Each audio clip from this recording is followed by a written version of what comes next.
Hi friend welcome back to my channel. आज है सोमवार मु आउ बेबी मिसिकी आम मंदिर को जाऊँ मु आपन को देखाऊँगी आ मंदिर रे केमती पूजा कलु आ मु भावुची एबे कौन सी भिड़ नथिबो कहीं टिके टाइम हो गलानी आ ये बेबी खरा होची तेणु सी छता मु लेके जाऊँगी आम पूजा कर जाऊँ मु आपन को देखाऊँगी। तो मुझे कि कहली आम ए रास्तार अच्छू आ रास्तार जाऊँ आटे मंदिर को पहुँचबू आपन को देखाऊँगी। इटा देखुवे मंदिर पछ इटा आम ए आसलु ए आम नलकूप पाद धोई होगी भीतर को जीवु।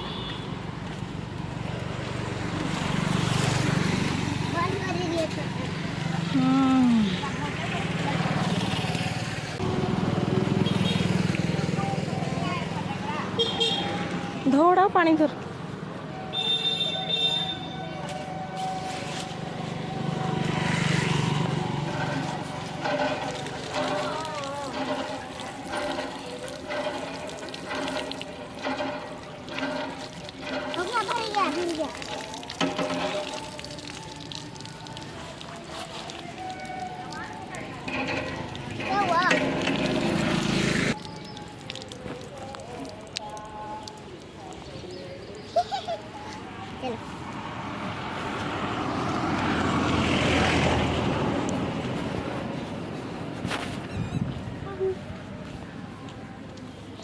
आम ए घाड़े पानी भर्ती कलु नलकूरु आउ मंदिर भितर को यहाँ प्रवेश कलु।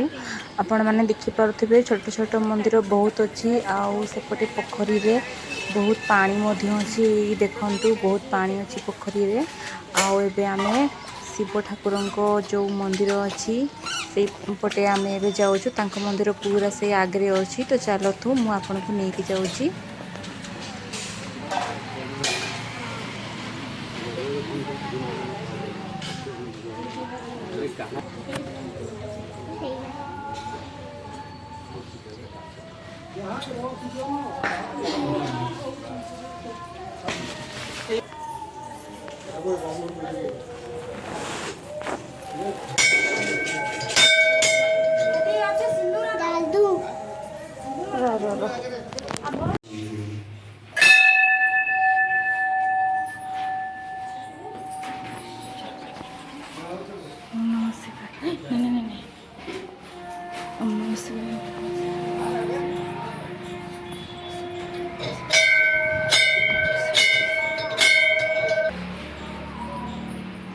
मु आपण को मंदिर को प्रवेश करने आगु कही देखु बहुत सारा पानी अच्छी पोखरी रे बहुत पानी अच्छी आउ देखु नुआ मंदिर तैयारी होची। बेबी कान रे मंदार फूल को खुशिकी बहुत सुंदर देखा जाउची। आउ देखि पार्थिबे गोटे बहुत सारा पानी अच्छी और सेपटे गाधोचंती और पोखरी साइड रे ही मंदिर अच्छी जो मंदिर सुंदरता आहरी अधिक बढ़ी जाउची। एबे चलंतु आम मंदिर परिक्रमा करबा।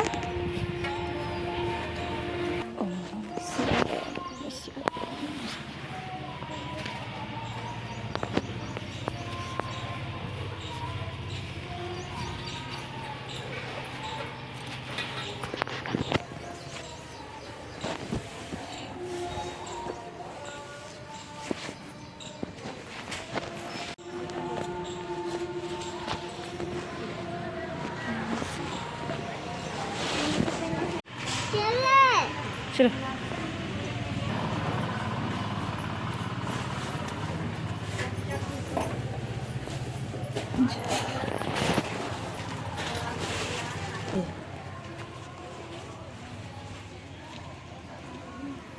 इसको पकड़ उधर चलना मकर चल रही हो।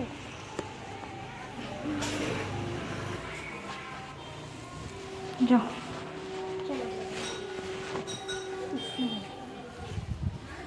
आ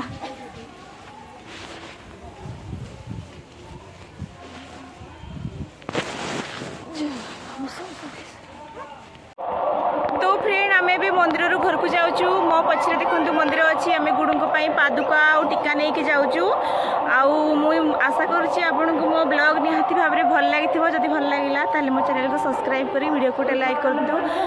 थैंक यू फॉर वाचिंग।